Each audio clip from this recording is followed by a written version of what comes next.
We'll call the regular meeting for the month of March to order. We got everybody on the board here tonight except Ms. Watts could not join us. We always start with the Pledge of Allegiance, and tonight we have a group from Chapel Park to lead us in the pledge.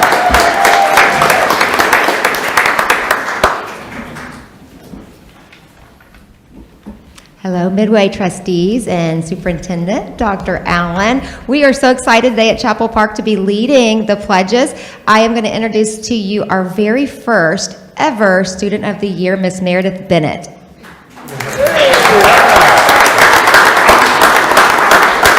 Hello, my name is Meredith Bennett. I am a fifth grader student at Chapel Park Elementary School in Miss Fetch's class. I'm excited to represent Chapel Park Elementary as our first Student of the Year at tonight's board meeting. I also have brought a few of my Chapel Park friends.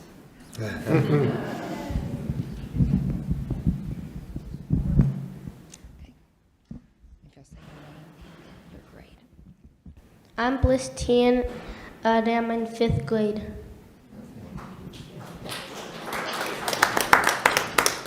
I'm Davis Eggleston, and I'm in fifth grade. I'm Cal Turner, and I'm in fourth grade.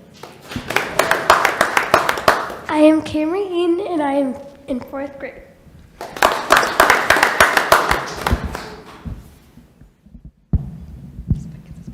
right, are we up?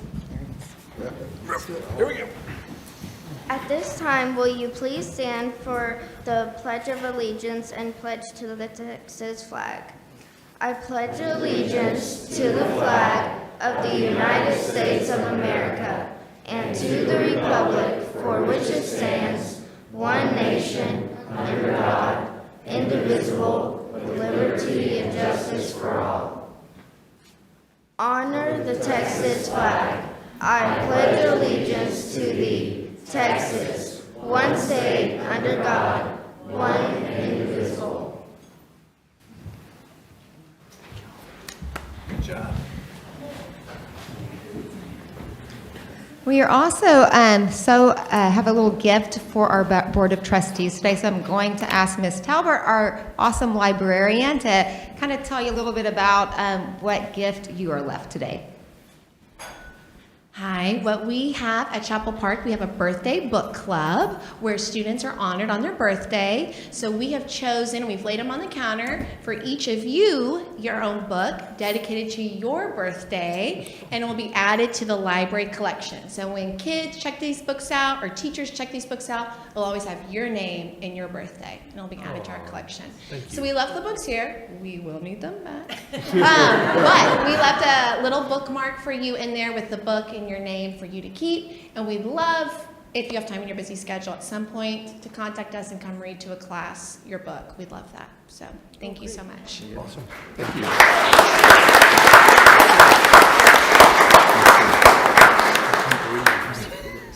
Thank you all very much. Thank you very much. Next up, we have recognitions, and Ms. Vick is going to assist us tonight with recognitions, and trying to find my mouse. There it goes. Our first one, in addition to Miss Vick, who is our principal from the high school, right? Yes. Thank you. So tonight we are going to be talking about our state swimmer. So Carson, why don't you come on up front? Midway High School senior swimmer Carson Blair competed at the UIL state swim meet this year, breaking several school records in the process.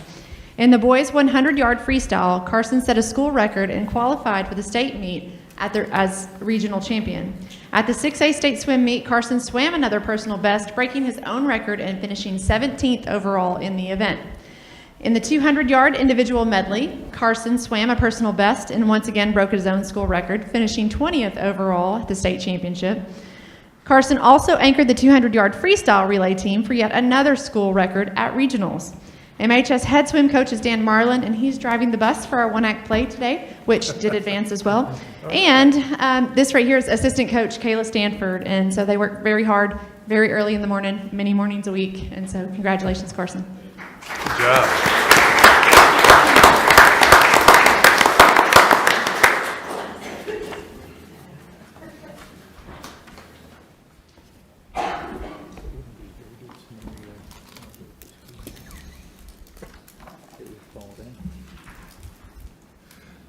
Here we go. Found my notes.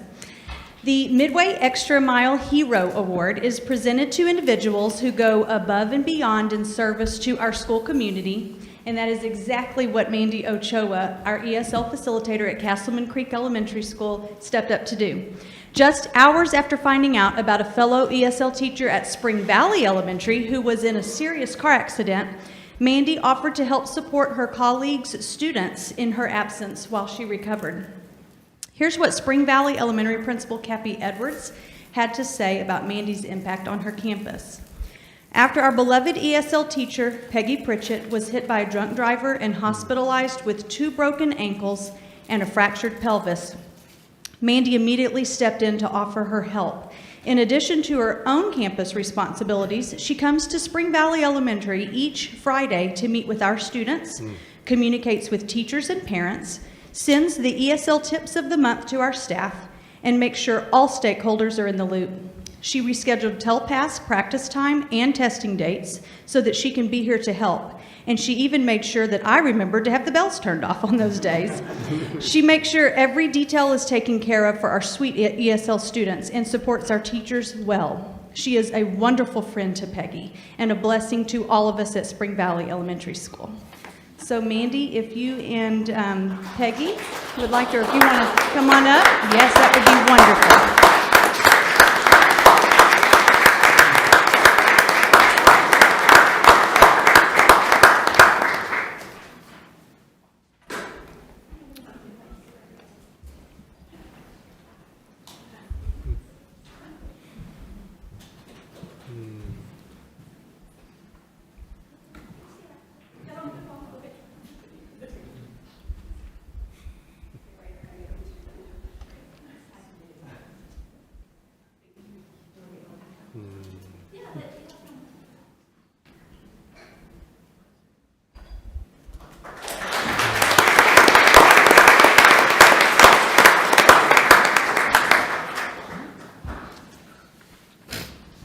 Tonight we're going to recognize a group for their work at the State Communications Award.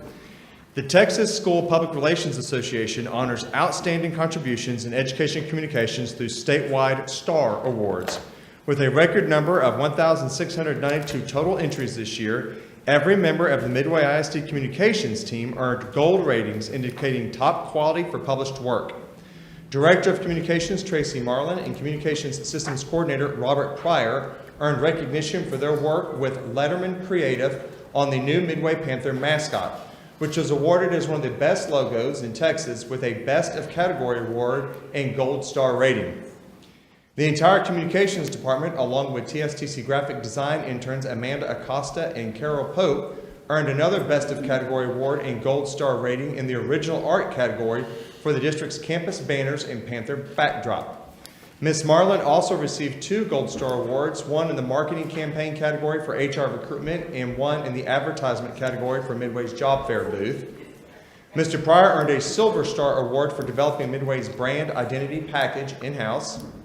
Multimedia specialist Katie Durham received a Gold Star award in the digital media category for an interactive online timeline of Midway's history to celebrate the district's 75th anniversary. And Ms. Acosta also earned a Gold Star award in the flyer category for designing greatness at a glance, highlighting some of the district's significant accomplishments. Thank you so much for your work, and we found someone to hand the camera to so Tracy can be recognized.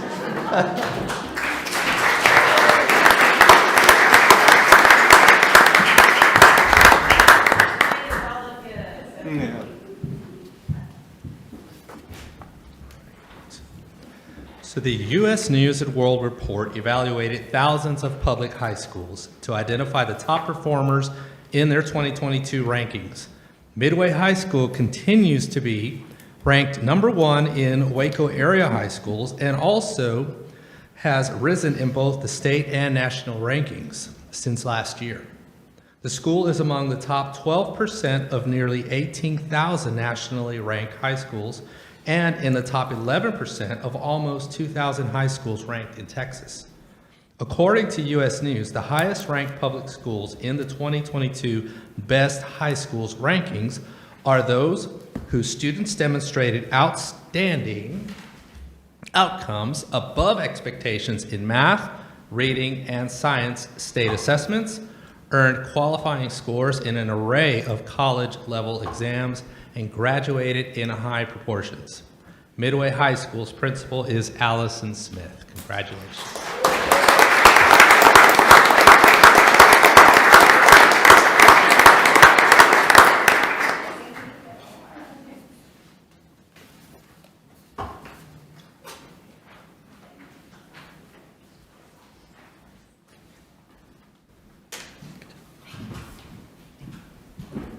All right. Outstanding recognition. Thank everyone, and congratulations to those folks. At this point in our board meeting, it's still going to be an open meeting. Public is welcome. On the other hand, if you were here for recognition and you've got better things to do on this March evening, we understand, and we'll give y'all folks a minute to attend to your evening.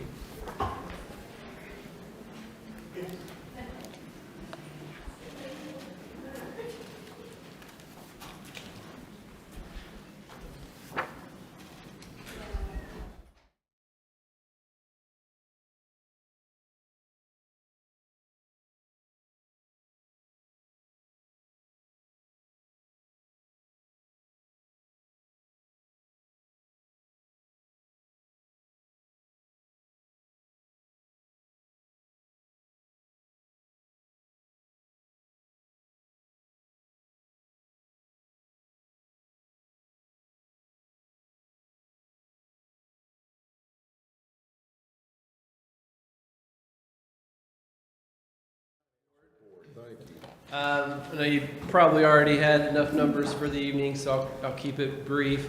In this month's financial report, just a couple things just to point out. There is a budget amendment in the consent agenda to use our committed fund balance for vehicles to purchase a bus.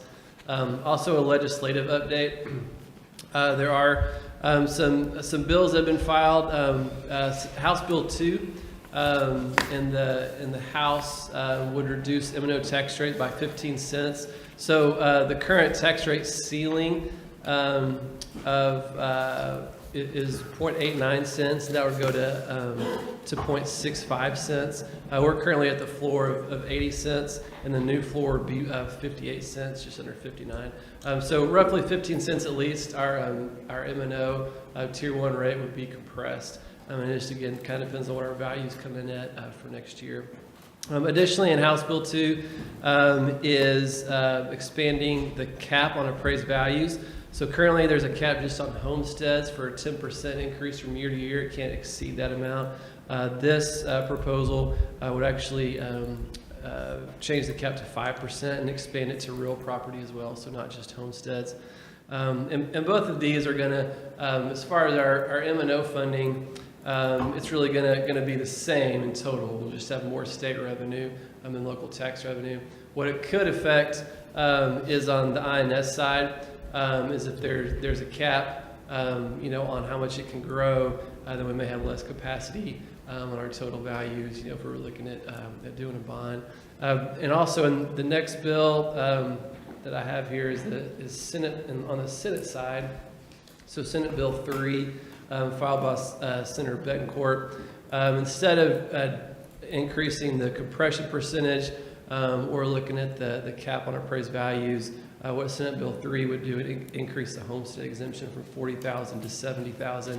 And again, the state would make up that revenue on the M&O side. We would just get more state funds. But it is something to watch on the INS side, because that would kind of limit our total values for a potential a bond, or just as we repay our debt through the years. Any questions?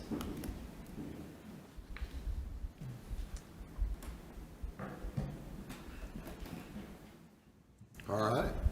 Okay. Very good. Thank you, Wesley. Special education update. There she is. Lisa, you were hiding back there.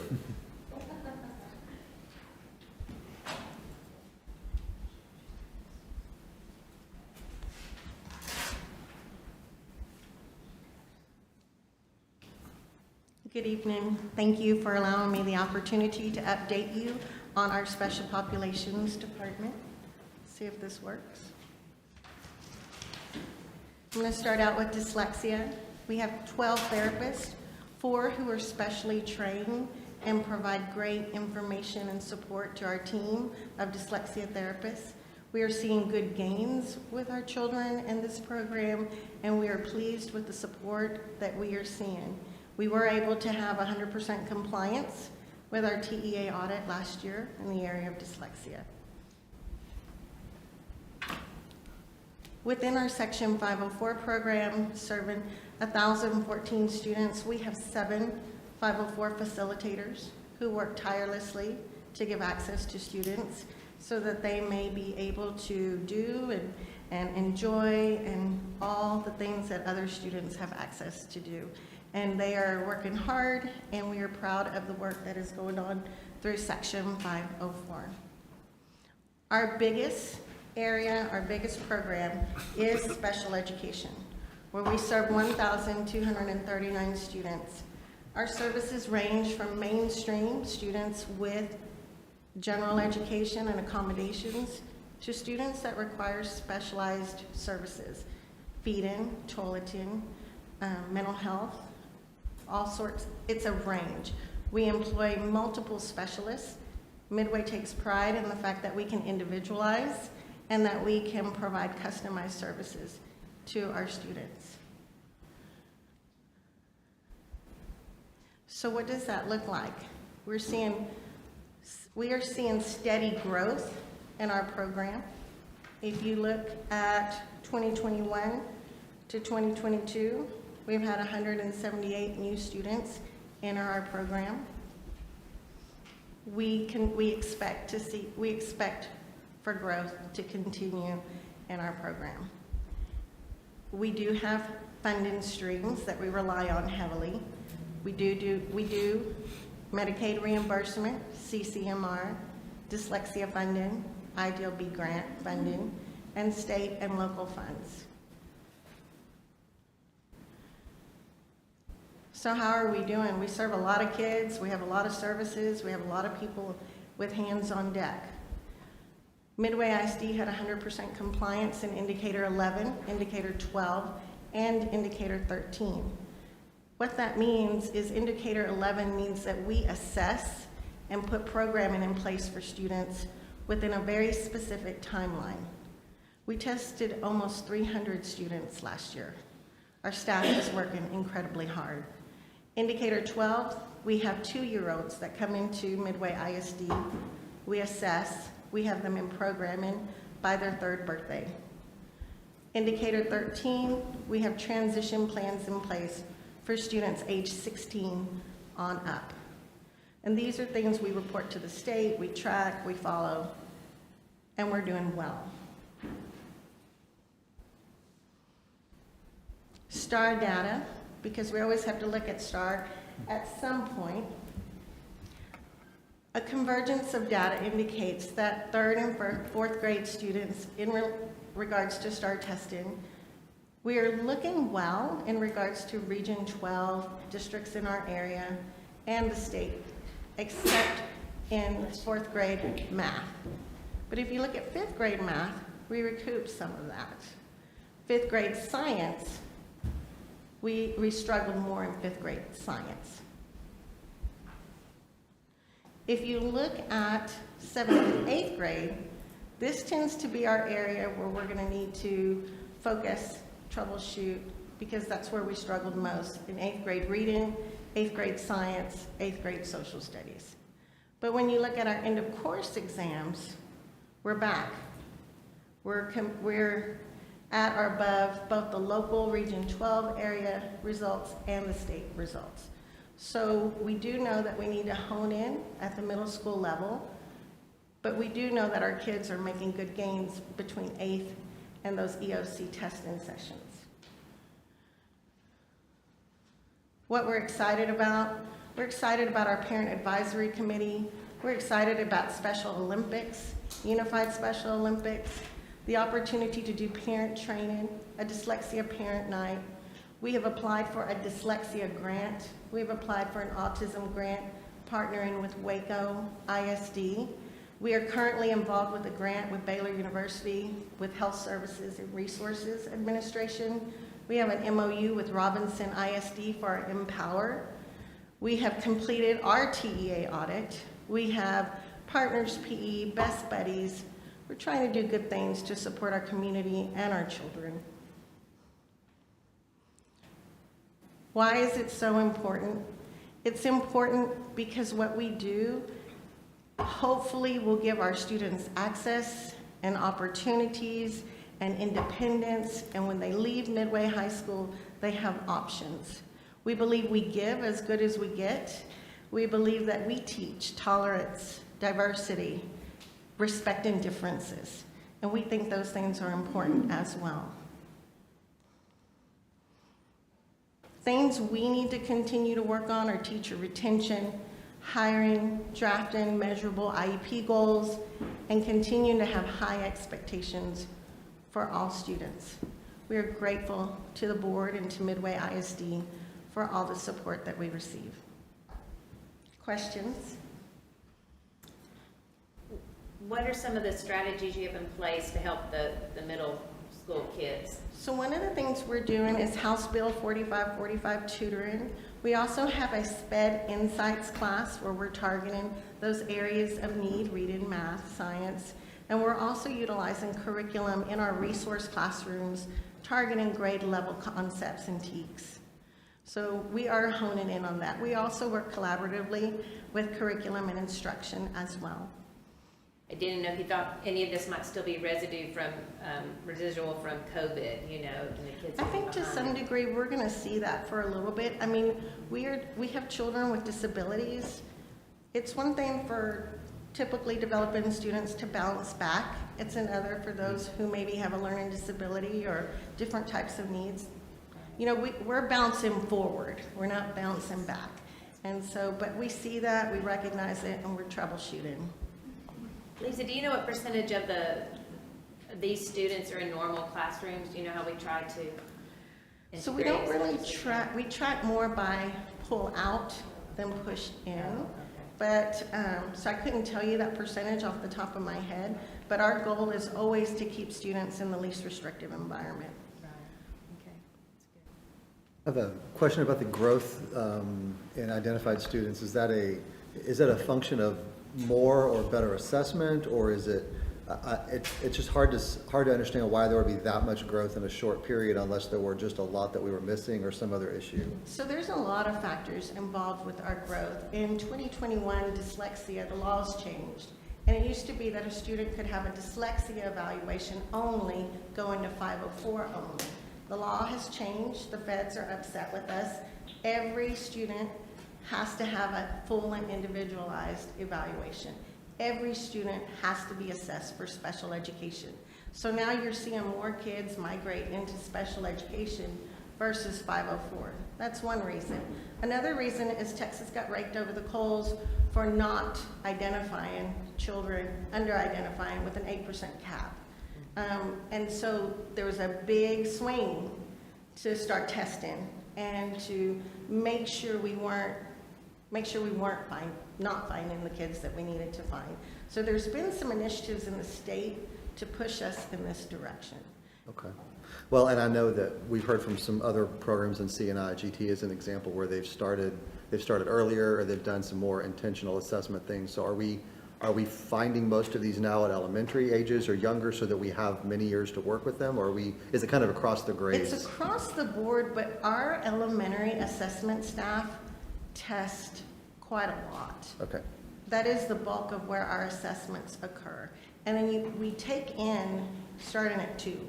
Right. So early intervention is where we want to try and support and catch as much as we can. And then the 2-year-olds are really any family living in the district, right, can come to us for those services? So what happens, they go to early childhood intervention, and what they refer to us for 3s. And it is students in our district. Okay. So they do come to us. We test, we get them in programming by 3 years old. Very good.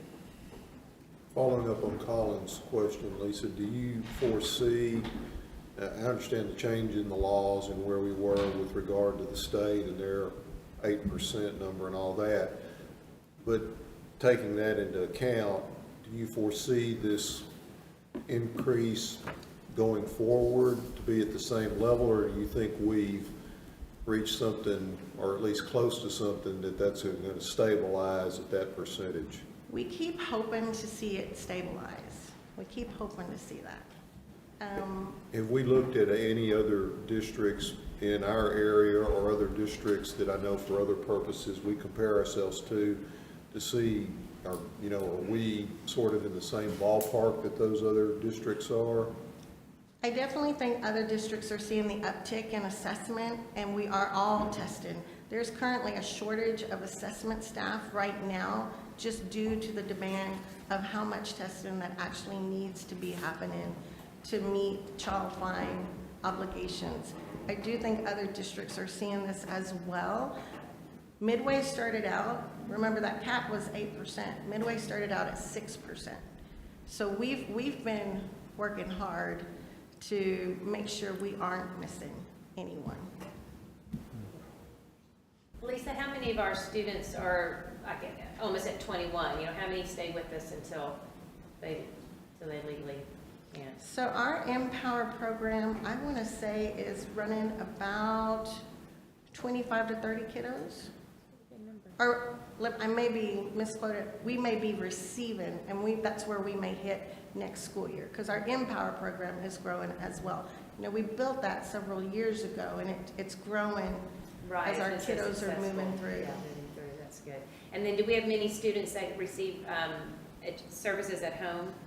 We have homebound services are in place for, I would say, 4 to 5 students right now. And we do have a homebound teacher. That's what I was going to ask you. I know just with your being short-staffed and the way you are, how you're handling all the different areas of this department. Well, we don't just have special education homebound. We have Section 504 homebound, and then we have general education homebound. And I work closely with counselors, with Wesley. We find support as we need to. A lot of times it's just kids that are having a surgery that's going to put them out, and they meet criteria, and we are setting those supports up for them. That's good. So it's temporarily. Okay, that's good. All right, you're doing a great job. Other questions? Good. Thank you, Lisa. Appreciate it. 21-22 District Annual Report. Aaron. Yes, sir. Thank you, Mr. Russick, Board, Dr. Allen. So we just want to go ahead and start. Let me get this going.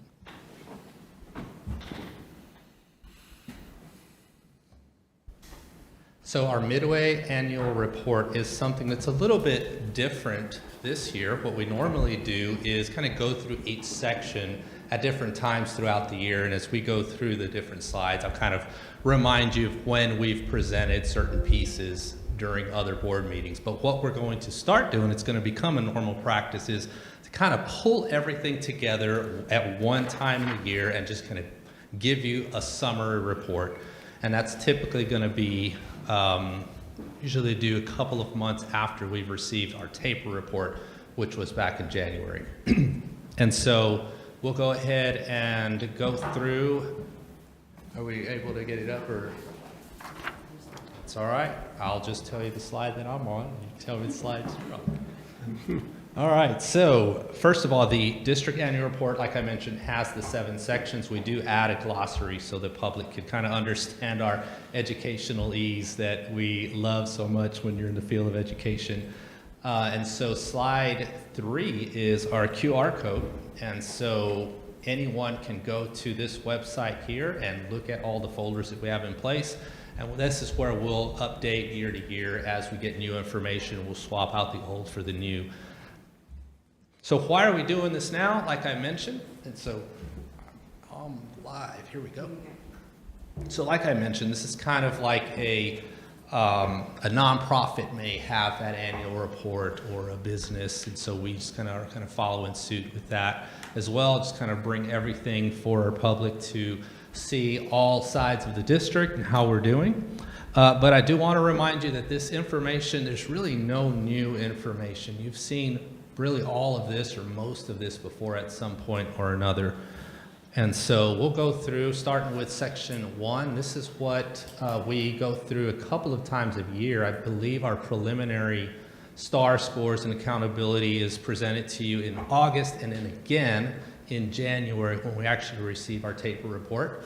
But just as a reminder, we are at a 96 for our overall accountability rating. We have an A, and we're solid there, feel really good about it. And we are outperforming the state and the region in all of our STAR tested areas as well as CCMR. And then also TSI, and in January we like to show you how we not only compare with state and region, but also other schools or districts from across the state that are very similar to Midway. So we kind of just add that just for your benefit there. But we're always going to be refining our instructional programs, looking at the data to see where we're falling short and where we need to shore things up. Our PEIMS financial standard report, which is kind of part of Wesley's house here, we are doing very well as well. And as a matter of fact, that total variance of less than 3%, that's the cutoff that I believe the first report gives, but we are actually almost at 0%. So I don't have the exact quote, but we're pretty near perfect. So way to go, Wesley. Good job. And so just a little bit of bragging. Any chance we get, we want to make sure we do that. And so we're going to continue to hopefully get that superior rating on our first report as we move forward. Section 3 has a little bit to do with those previous slides. They take a look at our academic accountability rating and then also our financial rating. And since we have A's in both of those areas, we are an accredited school district. And in our campus performance objectives, now just as a reminder, these are our 2021, 2022 that we have to make sure that we include in our annual report. And so we're going to need to kind of make a special place on our website because there's a requirement to have our current campus improvement plans, obviously, but then we also need to bring last year's performance objectives as well. But what our teams do, and this was presented, I believe, in the October board meeting, they get together and they look at all of their data and write their campus performance objectives, and then they kind of monitor those throughout the year. We do have our schools align those with our district improvement plan as well, but we also give them the leeway to make sure they're meeting the needs of their particular campus. And so those have been available all year, the current ones as well. And then Dr. Odajima, I want to make sure I get this right because she also needs a pat on the back, but our DIEP and discipline report was reviewed back in October, and we had 0 occurrences of any using, possessing, exhibiting firearms, knives, clubs, that sort of thing. We had no capital murders, arson, manslaughter, felonies, aggravated robbery, or aggravated assaults. And thankfully, we can smile about that, but there are some districts who wouldn't be able to say that, unfortunately. And so we're doing well. We're always, working on safety and making sure that violence and violent occurrences are at the lowest possible numbers that we can have.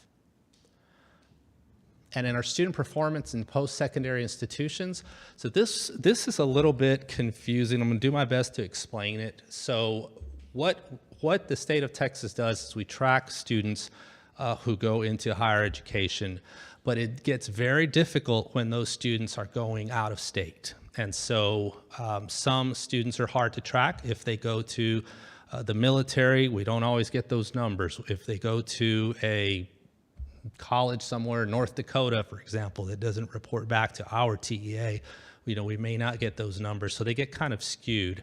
And when you see the untrackable, 11 students were untrackable, what that essentially means is that those students had a non-standard ID number that we cannot match up with an ID number that is at a Texas public school or private school.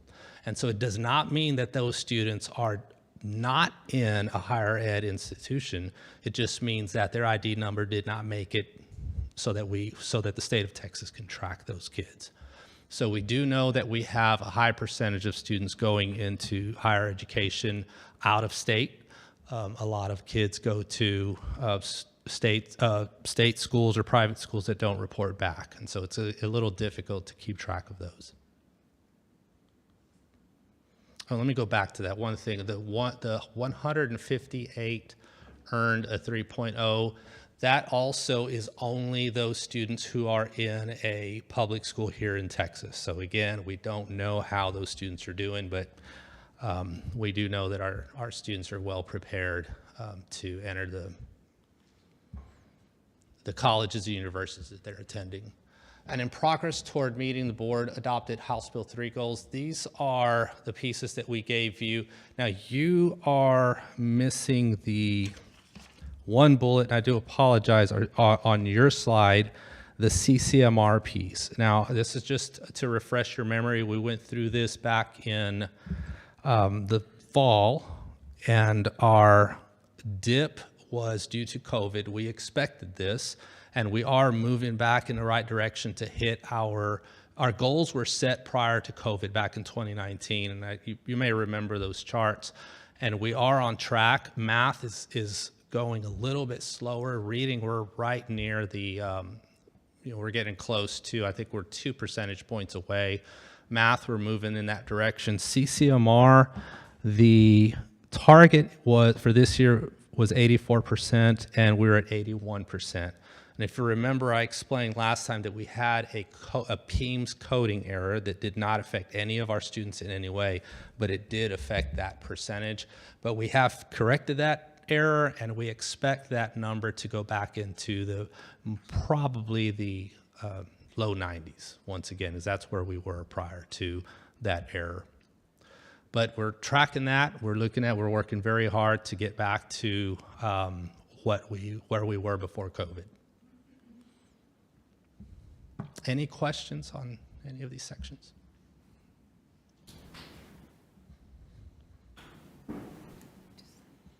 Okay. Good job, Aaron.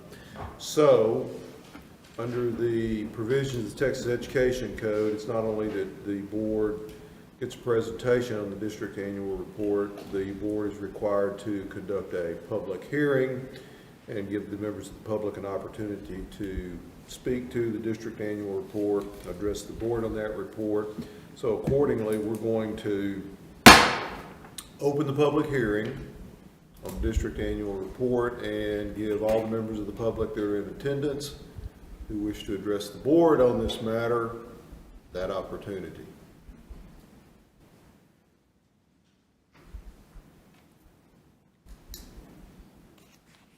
All right. Not seeing any members of the public wishing to address the board, we will close the public hearing and go to the consent agenda. On the consent agenda, folks, we got minutes from our February meeting, a number of early graduation requests, the action items we need to take to cancel the election and declare winners, a waiver on the penalty and interest issue with regard to the delinquent ad valorem taxes, budget amendments, our new personnel position requests, the 23-24 that we talked about in our special call meeting. Does any board member wish to remove any item from the consent agenda?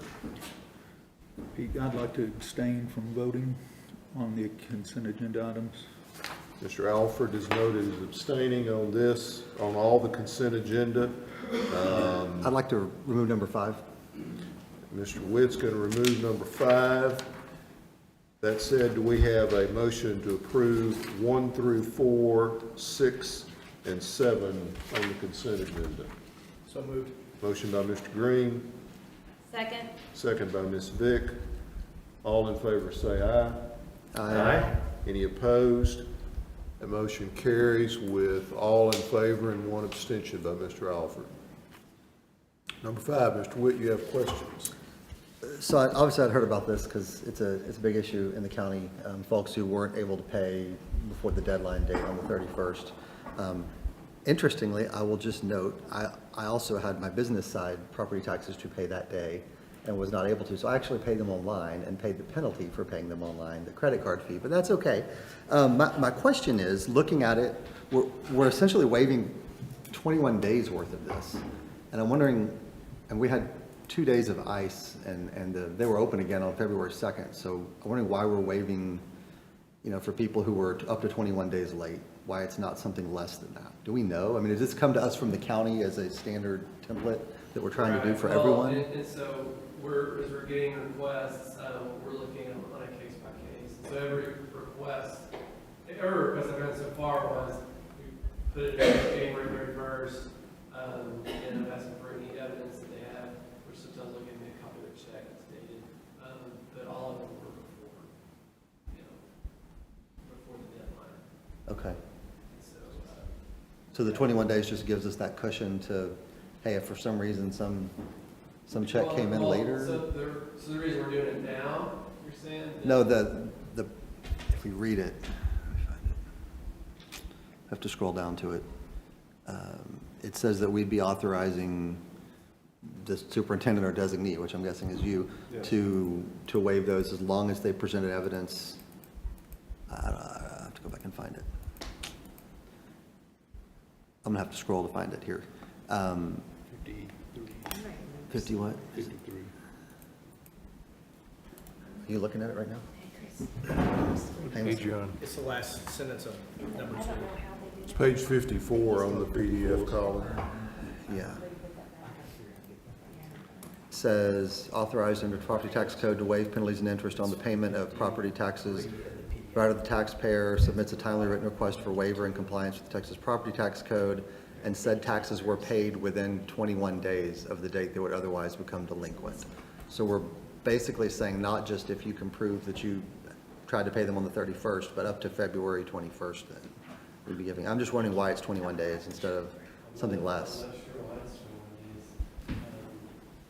I think what it comes down to, Colin, is, and why it's written the way it is, and that's out of the statute, is not because we're necessarily doing that or the administration's doing that. It's keyed to the fact that for a lot of those folks, like if you dropped it in the mailbox, you didn't know it was delinquent until you got notice from the tax office that it was delinquent because you put it in the mailbox and then it didn't get delivered, and so you didn't know. Until 21 days up to. And that's why that window is there, because depending on what happens, and it varies from taxpayer to taxpayer, right, depending on what they tried to do.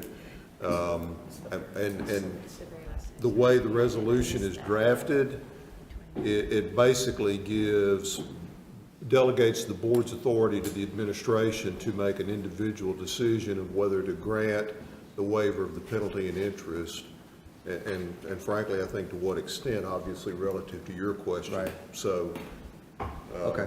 I guess that makes sense. I didn't want us to just start opening this up to people who paid 21 days late, because it says paid within 21 days of the date they would otherwise become delinquent, so. But that's the key is the thing that has to happen in the first instance is there's got to be the reason why it didn't get paid on time, and because of there's only really 2 exceptions that come into play there potentially, and frankly for our folks it's really only going to be one, and it's pretty much relative to putting it in the PO box or putting it in the post office, and it doesn't, and for most of these folks, I think what happened is they dropped it in the mail and the folks weren't stamping it, and so the postmark on it, when it shows up down there at the tax assessor collector, is past the January 31 date, so technically it's delinquent, and that's what happened. And so